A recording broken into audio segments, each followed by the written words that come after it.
I am so excited to be here with Ali Katz and talk about curing your money Dysmorphia. dysmorphia. I just learned new words.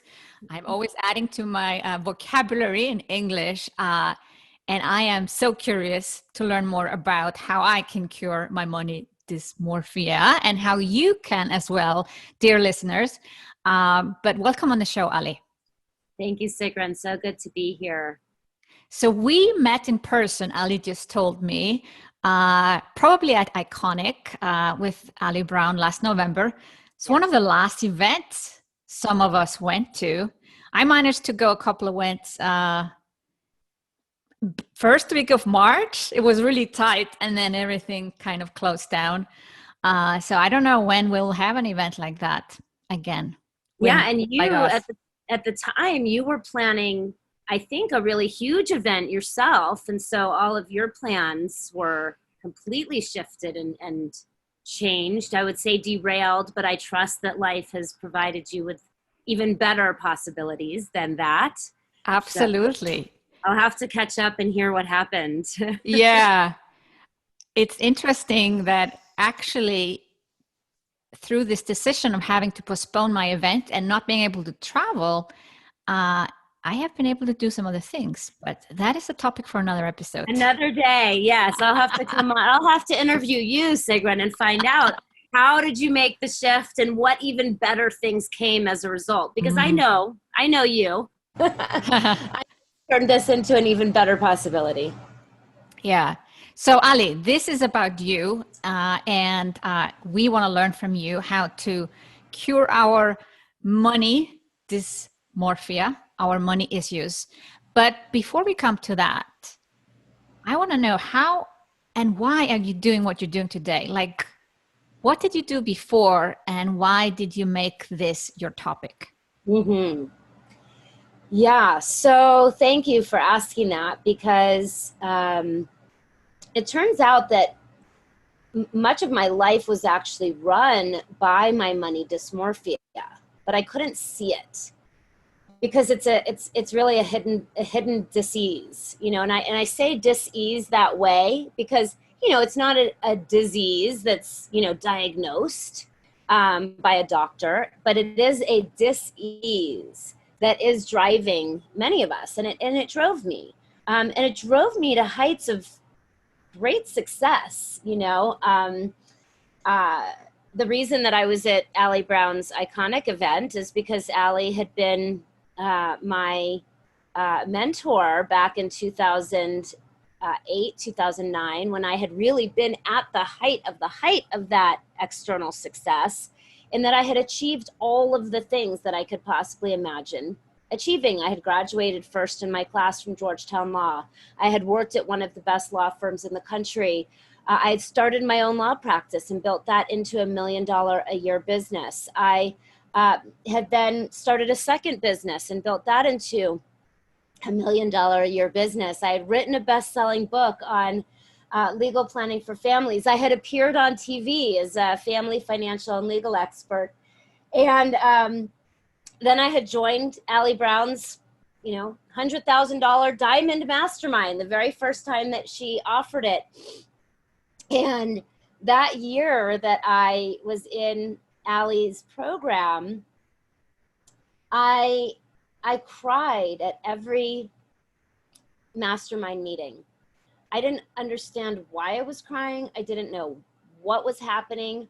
All I knew is that my life needed to fall apart because what it was driven on, what I was motivated by was off. But I didn't understand what that meant because it was really deeply buried. And what's really interesting is that the exact same work that I'm doing today. So I serve lawyers and I train them on a new law business model that I created when I was in private practice. That's the exact same thing that I was doing then. I never could have imagined that I would have stuck with it because what I've now discovered is this disease of money dysmorphia was causing me to not be able to see the true value of what I was doing. It was causing me to suffer greatly from comparison despair, you know, where you look outside of yourself and compare yourself to everybody else and judge yourself. And it had me really doubt the value of my work. It had me really doubt whether my work had any meaning, or was it just a way to make money? It had me really question everything. And it had me really hate building a team around me, because I thought, well, I didn't really know, Sigrun, really. I couldn't tell, you know, are people in my life just because I'm paying them a lot of money, or do they actually really like me? I constantly wondered, are they really working, or are they just taking advantage of me? You know, I constantly wondered, how can I get more for less? How can I get more for less, right? These are some of the patterns of my variety of money dysmorphia. Others have a different variety of money dysmorphia. Others have a variety of money dysmorphia that looks like perhaps them saying, oh, money doesn't matter to me. That's not what's important to me. But then not making enough of it to actually be able to show up in the world and bring their work forward in the world, right? And so all of this actually led me into bankruptcy. After that, yeah. How did that happen? If you're doing so well, well, I see. Sabotage yourself, basically. Yeah, my money dysmorphia gave me no other place to go, right? Because I had achieved it all, Sigrun. I'd achieved it all. And yet, inside of me, it was really painful. It was really, I couldn't make good decisions. There was no possible way I could make good decisions, because even though I had learned to make a lot of money, I was looking through really like a film. I call it eyes wide shut decision making, right? So in contrast to eyes wide open decision making, it was eyes wide shut because my eyes appeared to be open. I thought they were open. I thought I was so successful. I thought I was doing so great. It looked like I was doing so great. And yet there was this, it's kind of the worst kind of blindness, because we think we're awake. And yet I was totally blind. I couldn't actually see what was true. So for me, the only way to see at that time was actually to indulge my escape fantasy. Now, you all, if you've had a great deal of success, you might know about this escape fantasy, right? It's the one that when we get overwhelmed and we're having a hard time making decisions, we start to fantasize about running away, a simpler life, perhaps, letting go of everything that we've created. I think everybody who has achieved a measure of success has some degree of this escape fantasy, right? Mine was to move to a farm and not need to make any money. Now, this escape fantasy was challenging for me because there was this other escape fantasy which told me that I needed to make $40 million in order to be free. Because then if I had $40 million, then I would be free, because here's how my thinking went. My businesses require $2 million a year to run. I want to do my businesses because I like them, but I want to do them without the pressure to earn any money, which is a flawed thinking in and of itself, but I didn't know this at the time. And so, based on what the financial services industry is telling me, I need to have $40 million in the bank, earning 5% interest, throwing off $2 million a year, and then I'll be free because my businesses won't have to earn any money in order to pay everybody on my team. And that is what's going to make me free. That was what one version of my escape fantasy looked like. Mm-hmm. The other version of my escape fantasy looked like walk away from everything, move to a farm, live as, you know, money doesn't matter. I don't need to earn any money because I'm actually able to earn enough just based on what I've already created in order to pay my bills. If I'm living on a farm with no help whatsoever, driving my kids to school, doing my own laundry, cleaning my own house, all the things that I had, you know, paid people to do, but then resented the people I was paying to do those things. So let go of all of that, moved to this farm, this little 2-bedroom farmhouse that when I bought that farm, I signed the papers. On the day I signed the papers, I said to myself, mark my words. I said it out loud even. Mark my words, I will never live here. But life knew. Life knew that I was actually buying that farm so that I would be able to live there as I needed to go through this process, because I thought I was buying the farm for my kid's dad so that he could grow medical marijuana and make money. But it turns out the whole series of events made it so he wasn't able to do that. And actually the truth is that I was going to need to move to that farm and live there for a year so I could discover who I was if I wasn't making all of my decisions through this lens of this money dysmorphia. But first I would have to see it, right? And so when I got to the farm, I read the book, The Soul of Money. Have you read that by Lynn Twist? I haven't. I've heard of it. It's so good. She's so wonderful. And in the book, she talks about this idea of sufficiency. Sufficiency. And I loved it. She said, you know, you want to make all your choices about money through this sufficiency. And that's where everything needs to come from. And I loved the energy of it. And I loved what I felt when I read it. But I realized I had no idea what sufficiency was for me.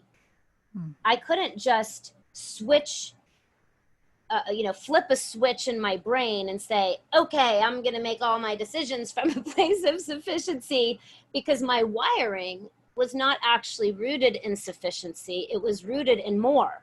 And I didn't even know what sufficiency was for me. I had to create some left brain. I'm a right and left brain kind of gal. I have a lot of creativity, but I'm a lawyer, So I had to create some very clear left brain structures and systems for me to understand what sufficiency was in my life, what enough was in my life. Because the truth is that even though I had built these $1 million businesses, I did not know how to manage my money. I didn't know how to look at my money. My answer to dealing with making money decisions was make more, and then you won't really have to worry about it. But that was part of the money dysmorphia. So then I met this man who I call the $100 million man.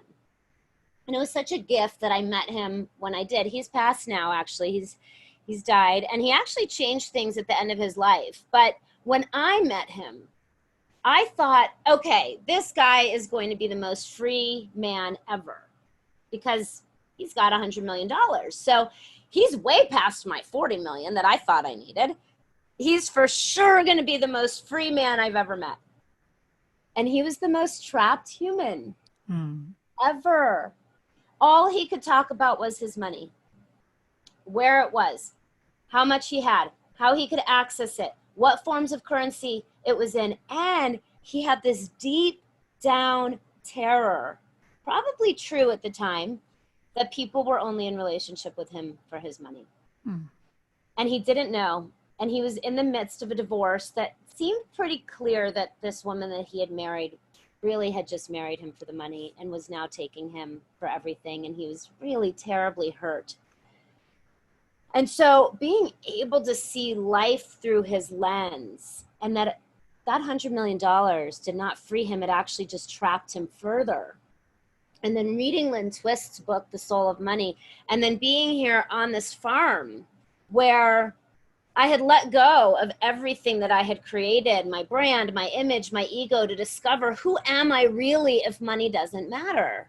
If I'm not if money doesn't matter, that's actually not it.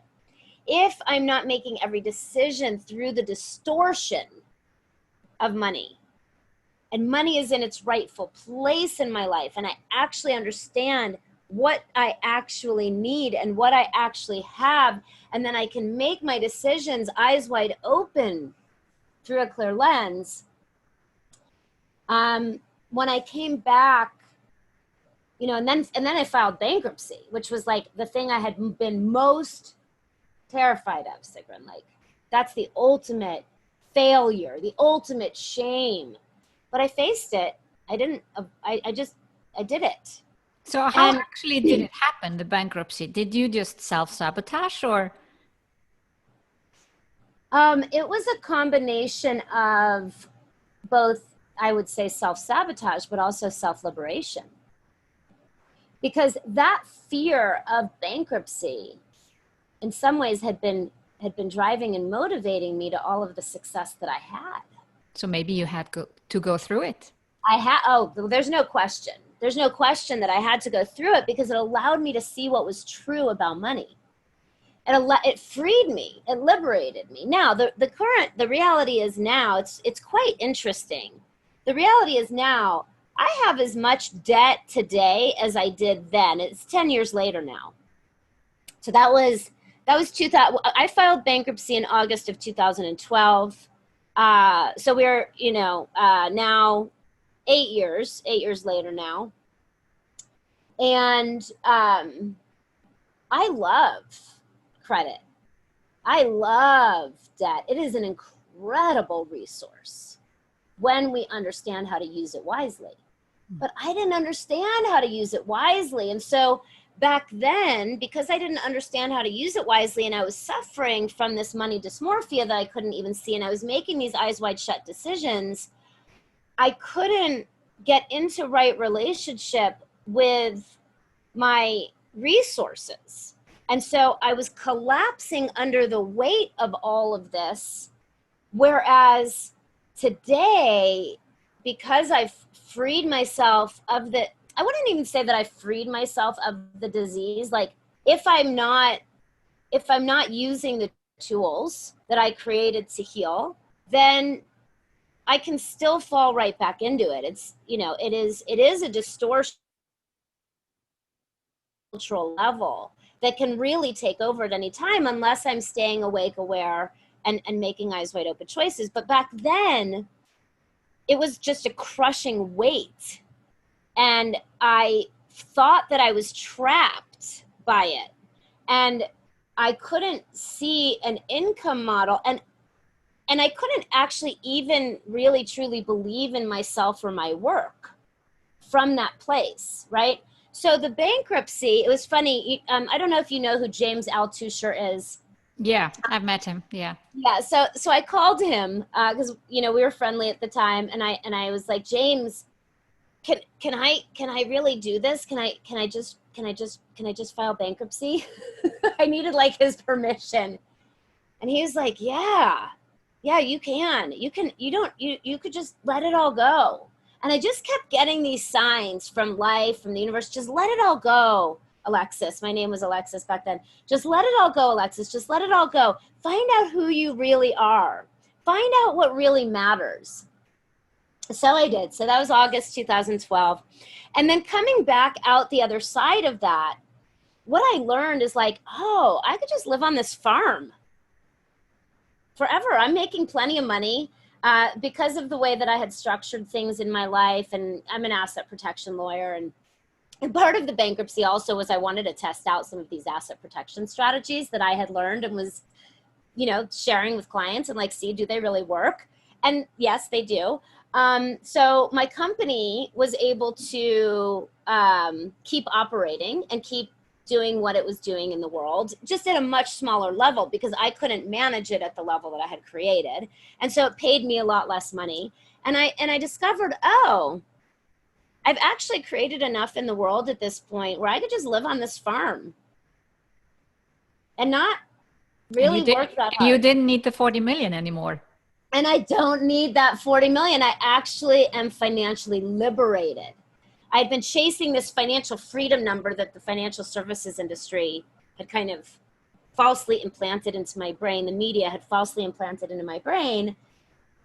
And in fact, I'm liberated. I have everything that I need right now.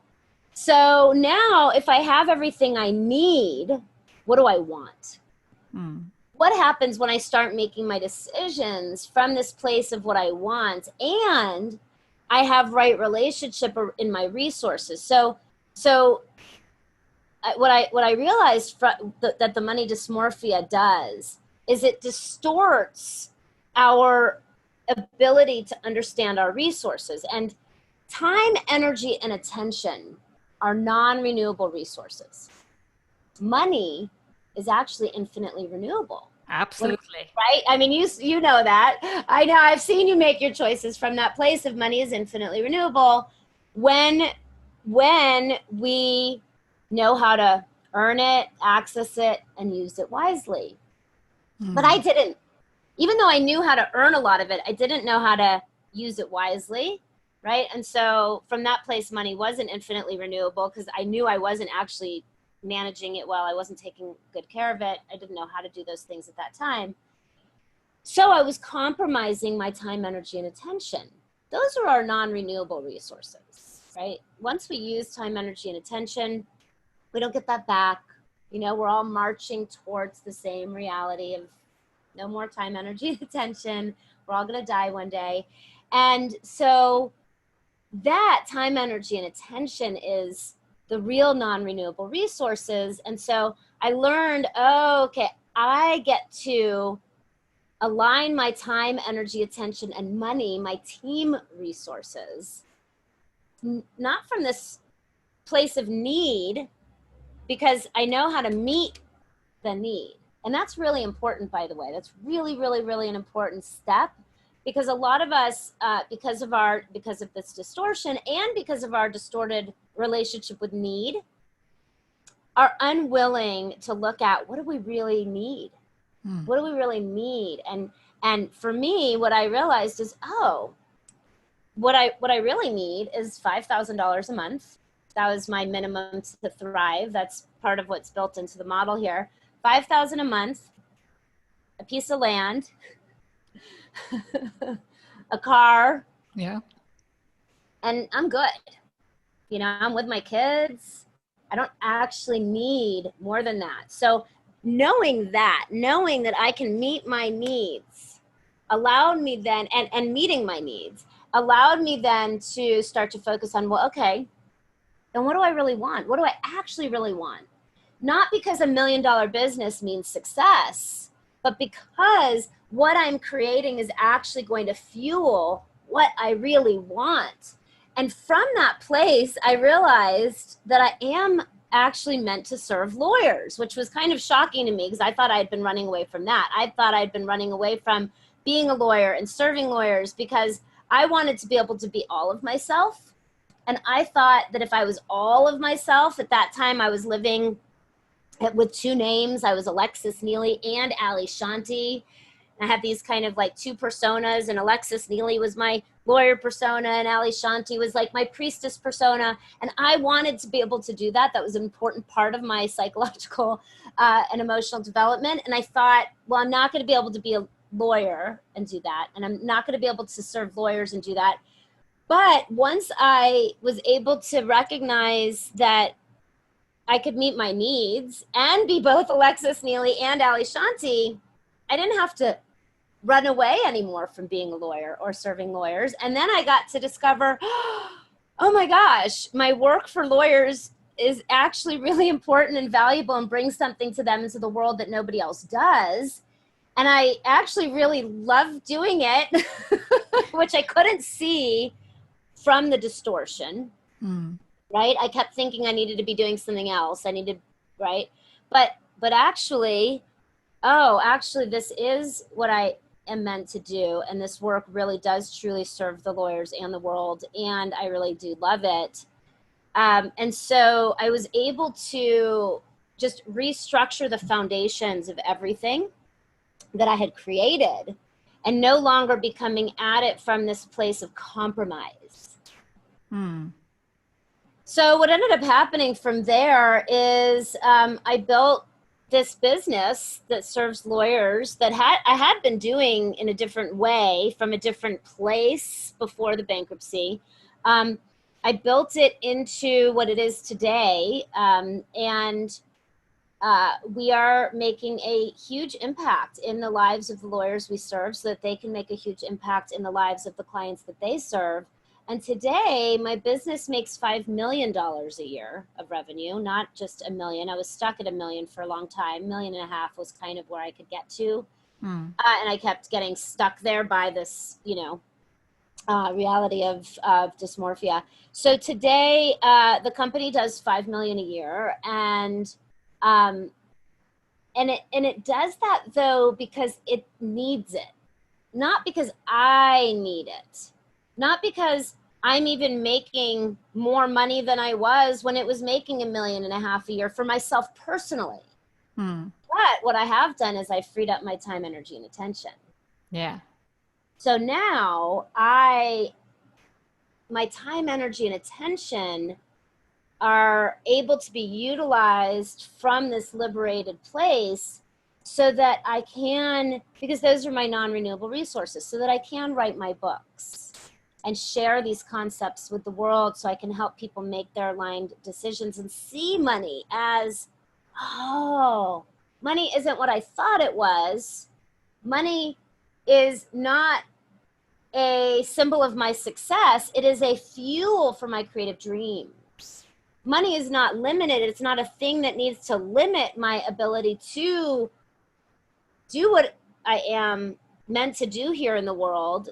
It's the thing that I can learn about, earn it, access it, use it wisely, and be in right relationship to it. And it's like the gas at the gas station, Hmm. or the sun that's shining through the, solar panels to make the energy. It really, like when people would tell me it's just energy, I was like, okay, I hear that it's just energy, but how do I actually work with that energy? Oh, we just need to learn how to work with the energy Hmm. from this honest So what do place. you say to someone who's listening and thinking like, well, I definitely have some issues with money. What is the first step for them to fix this or cure, as you say, the money dysmorphia? Yeah, so the first step is to see it. So if you are hearing this and you're relating to this in any way and recognizing that your relationship with money might be coming through a distorted lens and that it might be keeping you from showing up fully for your life, for your work, keeping you from being all of who you are, doing, all of what you're here to do and living from that right why, that's step one. Congratulations. Seeing it is that first step.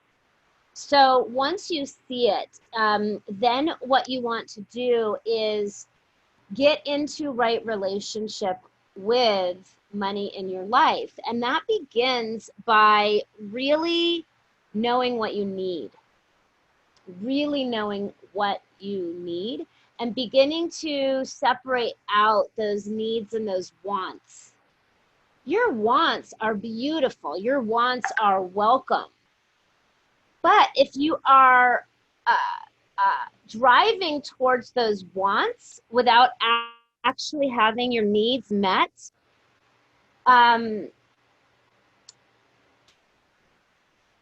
what will happen is that either you will never get there to those wants, and then you'll always feel like a failure and always feel like you don't have enough and always be making your decisions from that place of enough. And you can never have what you want from there. You just can't have what you want from there. Or you will achieve those wants and discover that they weren't the right wants because they were coming from the wrong place. And so I experienced both of those realities, right? From the time of graduating college until 2009 and being in Allie's program, I achieved all the wants, but every time I would get to that next level of achievement, it was never the thing because it wasn't actually driven and motivated by the right internal motivation. And then on as well, the flip side, I had even bigger wants, this $40 million, which was coming through the distortion. And then there was never enough. So I was making my decisions from this never enough place, because the truth was I was never going to get to that $40 million from there, right?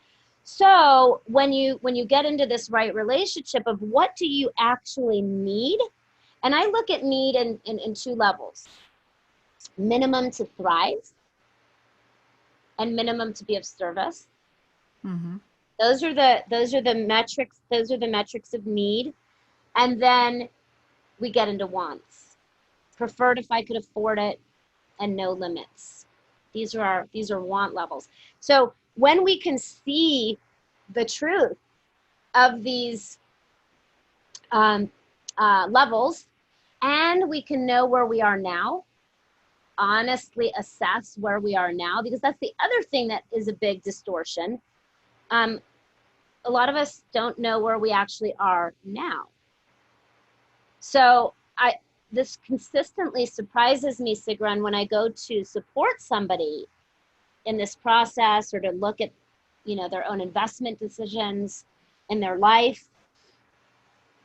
Again and again and again, I see, people don't even know what they have. They do not know what they have.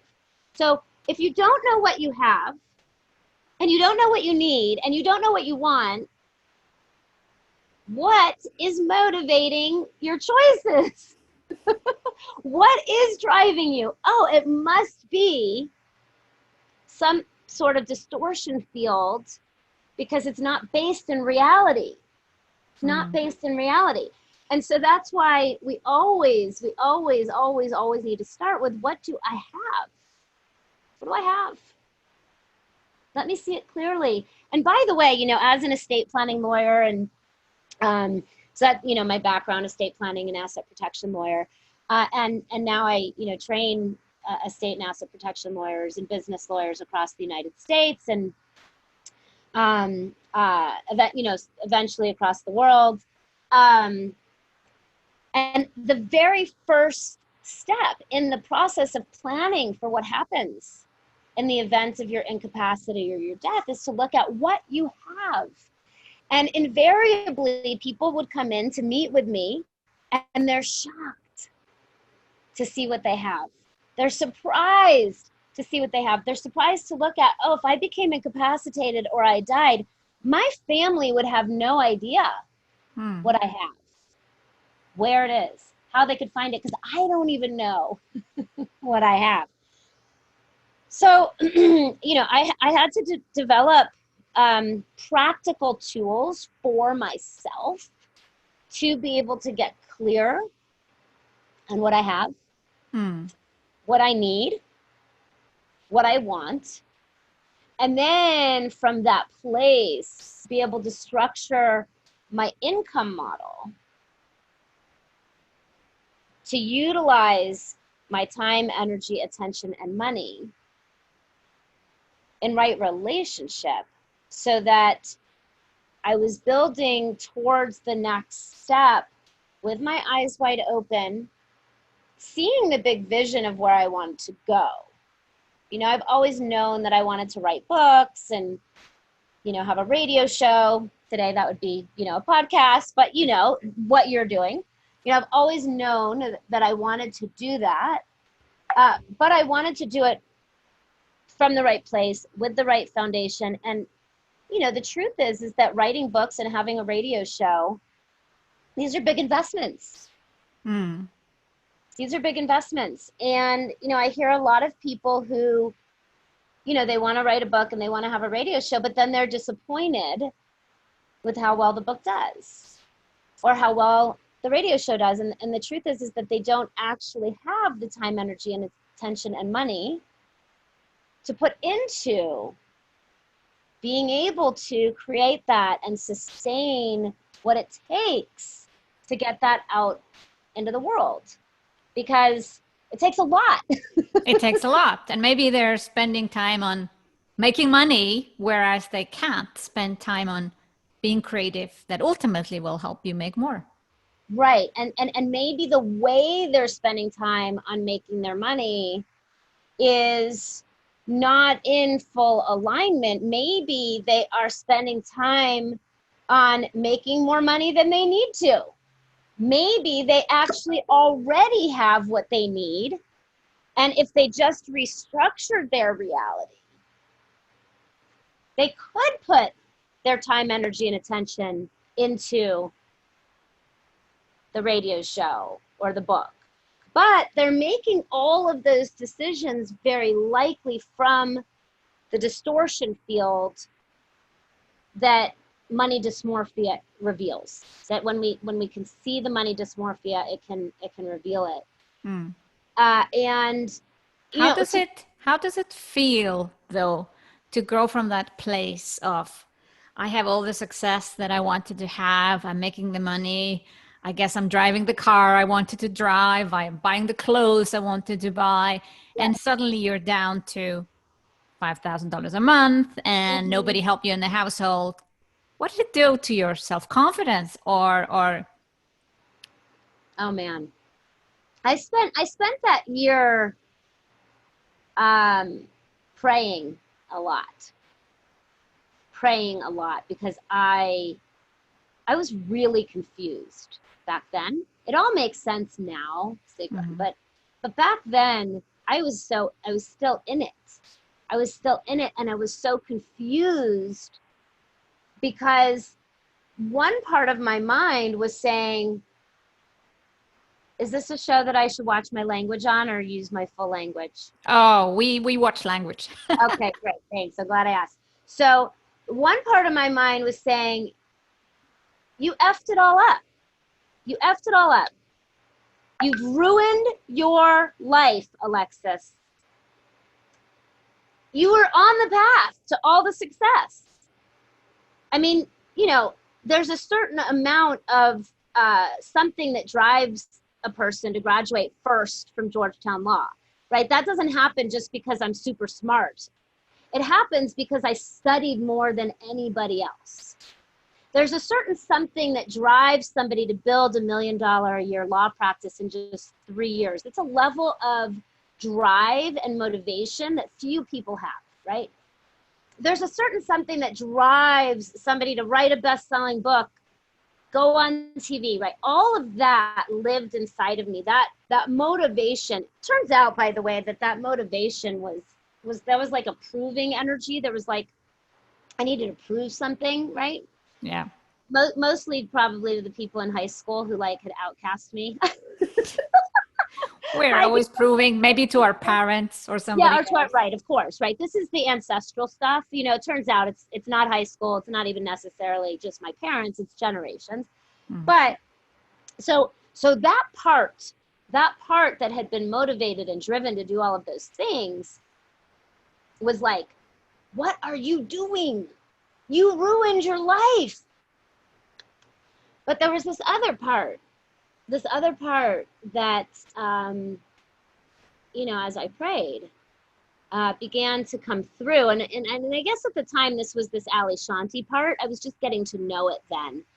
But it was this much more feminine part. I wasn't very in touch, with my feminine before that, other than as a sexual being, right?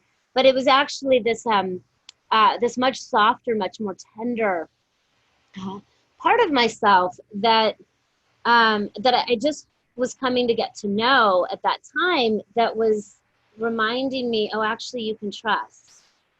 You can trust life. Life knows. This is a critically important part of your path. I had a partner at the time who would say to me, Allie, so he called me Allie, be here now, because you're not going to be back here again.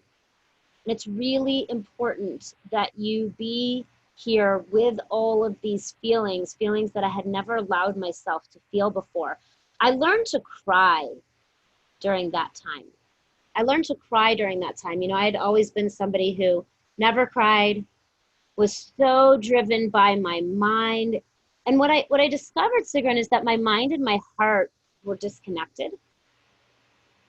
So I was beginning to come into contact with my heart, and I was beginning to come into contact again. I had been in contact with these parts before, but I was beginning to come into contact with the part of myself that I know is always connected to source.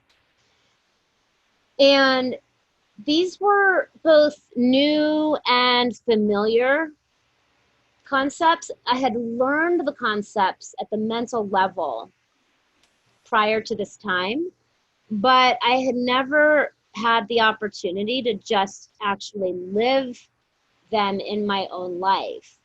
So when I was at the farm that year with nobody helping me and, doing, and it's actually not true that nobody helped me.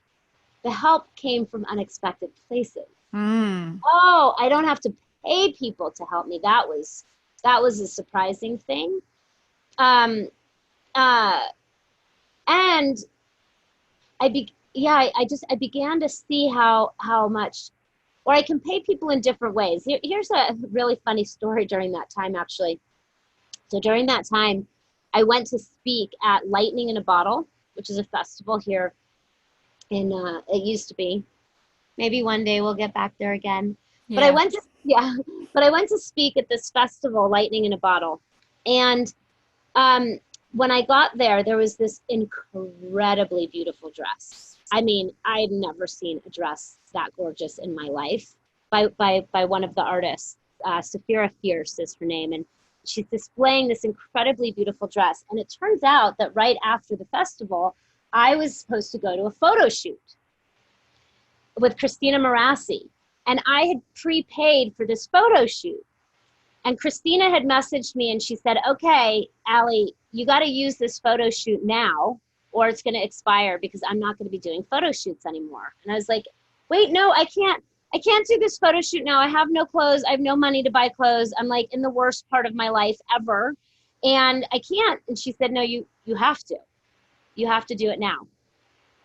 And I was like, okay, well, I don't want to lose the, money I paid for the photo shoot. So, okay, I'll do it.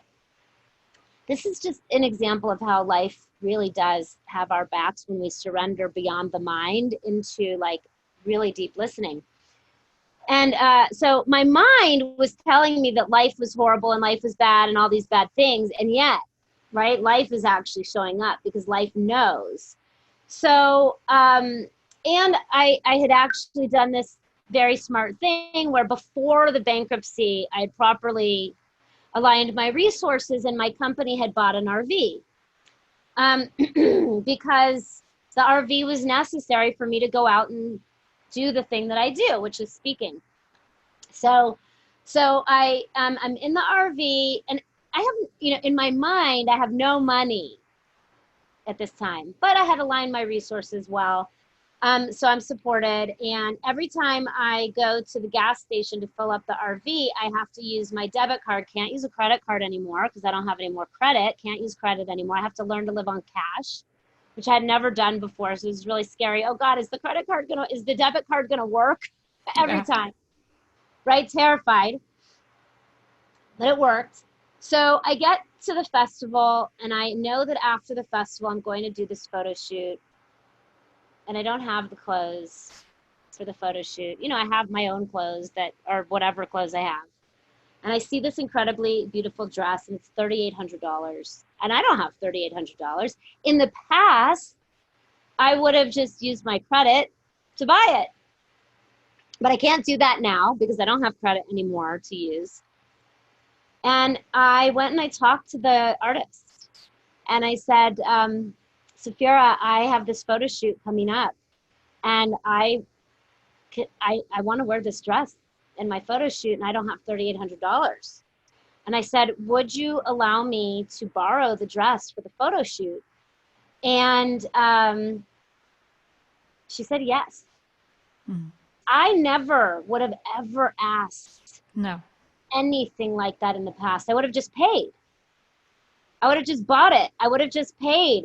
But now, from this vulnerable place, I was inspired to make an ask that I never would have otherwise made, and to be met in that vulnerability with a yes. Yes, Allie, I would love to support you in this way. I would love for you to take this dress with you, and I trust you to send it back to me afterwards, which I did. I did end up buying the dress later. Once I started making money again, I really wanted to honor her. Yeah. You know, her yes to me, it was such a gift to me in that moment to see that, oh, I can ask for help in ways that when I was making all this money, I didn't need to. So how does this translate to now? You are making all the money you need today, and even more than you did before the bankruptcy. How do you feel? Are you still asking people, or does it feel like, what is the difference? Yeah. So today, I have, this company that's making $5 million a year in revenue. We hit the Inc. 5000 list 3 years in a row now, which, shows that we can have sustained growth.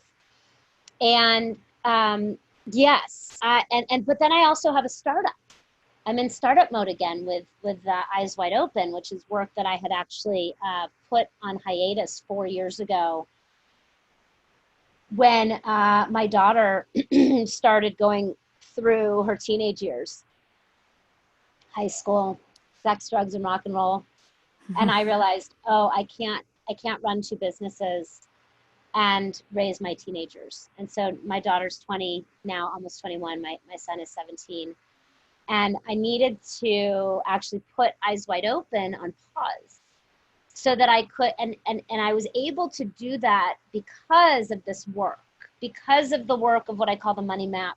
I did the work of the money map on myself, recognized the truth, put Eyes Wide Open on hold, put all of my energy into New Law Business Model, which is my business for training the lawyers and my children and my relationships, and doing my own next level of healing work and growing up, actually. It turns out growing up from a teenager to an adult.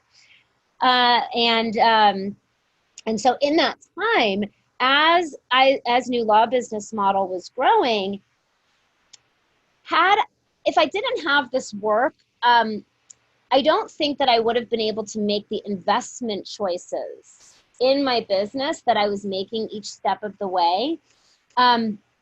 With the expanded ability to see that what was needed in that business, and to be able to be really generous with what I was paying, with what I am paying people, and also with the time it would take for us to reach our goals. So in the past, because of this false, these false distorted views, I would put unnecessary time pressure on things that would actually make things go slower.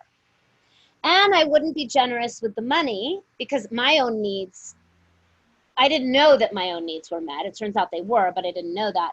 So as a result of all of that, I was able to create spaciousness that actually allowed us to go much faster. When I look at how far we've come in 3 years, it's kind of shocking. But in any moment, in any one moment, it could have felt like I needed to squeeze my team or the money.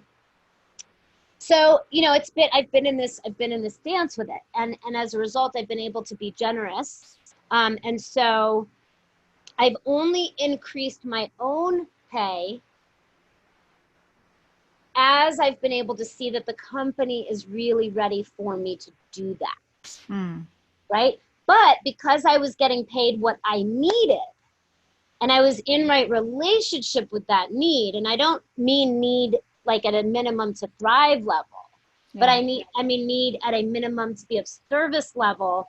I didn't need to move into my wants until the company actually had what it needed to both thrive and to be of service. So we are just now getting to that place, actually, with the company where it is, with it earning $5 million a year, with us having now the ability to scale with a C-level executive team that I can really trust, that is getting paid really well, that now I can start to focus on more of my wants.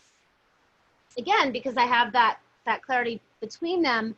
And we're actually about to have an exit in that business, but it's not going to be a traditional exit. It's what I call a share the wealth exit. So what that looks like is that instead of selling to like a VC firm that would come in and probably ruin the company, you know, from a values perspective, or, you know, instead of like trying to raise money, right, like from private equity and all of that. And I've seen too many of my friends go through that over the years, and it creates an inordinate amount of stress and pressure to not actually do what's in the best interest of the customers and the team. I'm actually inviting my customers and my team to buy my shares at a discounted valuation. So I will maintain an interest in the company, but I want all stakeholders to be participating in this next level of growth that we're now prepared for. So since I haven't focused on profit over the last several years, I've been driven not by profit, but by creating an infrastructure that is really solid, that now we can build and scale on. I want the customers and the team to be able to buy my shares at this, you know, discounted valuation. And then as we go from, let's call it a 7 million valuation today, to the 20 million or the 100 million or whatever it is, right? The C-level team is going to decide what that next level is. The next level is probably the 10 million with 20% profit. This is kind of the traditional metrics. Yeah. And then that, you know, 20 million, and to structure that so that every stakeholder, the clients, the team, we all win together. I call it share the wealth. We all win together. It's not just about me getting rich. It's not just about, you know, the typical model where just the C-level executives get rich. It's like, how do we create a structure where we all do it together and we all win together? So what is the final word around curing your money distortion? I see our time is coming up. What is that final wisdom sentence you want to give to my listeners? Be willing to see what's true. Be willing to see what's true, and then make your decisions about your income model from that place of truth, so that each step of the way you are aligning your time, energy, attention, and money, we call those your team resources, towards that which you really need and that which you really want, seeing the big vision of where you're going, but also knowing the exact next step to get there each step of the way, not based on just airy-fairy thoughts and beliefs and manifestation, which is all important and a critical part of the process too, but then grounded in the practical tools and the seeing, so that the choices you're making about how you lead your own life and your family and your company is based in this grounded reality of truth. Beautiful, Ali. Thank you for the summary. Thank you for sharing your story. Fascinating journey, very inspiring, how you've bounced back and are able to help other women see that there are some distortions that we all have. What is the best way to connect with you? The best way is to go to eyeswideopenlife.com, eyeswideopenlife.com. Unless you're a lawyer. If you're a lawyer, you can go to newlawbusinessmodel.com. I love training the lawyers on these tools to use with their own clients. Mm-hmm. But if you want to use the tools yourself, you can go to eyeswideopenlife.com and you'll get the free thing that we have there for you to be able to get started with this process of seeing and clearing the distortions in your own life. Thank you so much, Ali. Thank you for coming on the show. Thank you for sharing your story. It's been wonderful. Thank you, Sigrun. So good to be here with you.